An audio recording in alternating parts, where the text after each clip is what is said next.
సమ్మర్‌లో వచ్చే వేడిని తట్టుకోలేక చాలా వరకు ఐస్ క్రీమ్స్, కూల్ డ్రింక్స్, ఇంకా మిల్క్ షేక్స్ తాగుతూ ఉంటాం కదా! అయితే బయటన మనకి చాలా ఎక్స్‌పెన్సివ్ అయినా కానీ, వాళ్ళు అంత హైజీనిక్‌గా చేస్తారా లేదా అనే డౌట్ ఉంటుంది.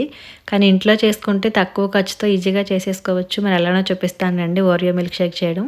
మిక్సీ జార్‌లోకి 4 ఓరియో బిస్కెట్స్ వేసుకొని, ఒక 2 టేబుల్ స్పూన్ల వరకు షుగర్ వేసుకొని, ఒక డైరీ మిల్క్ చాక్లేట్ వేసుకొని, ఏదైనా చాక్లేట్ పర్వాలేదు. తర్వాత ఒక పావు లీటర్ వరకు చిల్లుడ్ మిల్క్ వేసుకుంటున్నాను.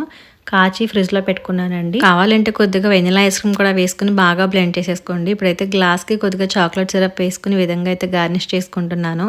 పాలు గనుక ఫ్రిడ్జ్‌లో పెట్టడం మర్చిపోతే కొద్దిగా ఐస్ క్యూబ్స్ వేసి బ్లెండ్ చేసుకున్నా కూడా సరిపోతుంది. ఇప్పుడు గార్నిష్ చేసుకున్న గ్లాస్‌లోకి అయితే మిల్క్ షేక్ వేసుకొని పైనుంచి కొద్దిగా వెనిల్లా ఐస్ క్రీమ్ కూడా వేసి అలాగే చాక్లేట్ సిరప్ అండ్ ఓరియో బిస్కెట్‌ని క్రష్ చేసుకొని వేసుకుంటే చాలా బావుంటుంది. పిల్లలైతే చాలా ఇష్టంగా తాగుతారనమాట. అండ్ మన ఇంట్లో చేయొచ్చు. డబ్బును కూడా చాలా వరకు సేవ్ చేసుకోవచ్చు. మరి రీల్ నచ్చితే మీరు ట్రై చేయండి. అలాగే లైక్ అండ్ ఫాలో చేయండి.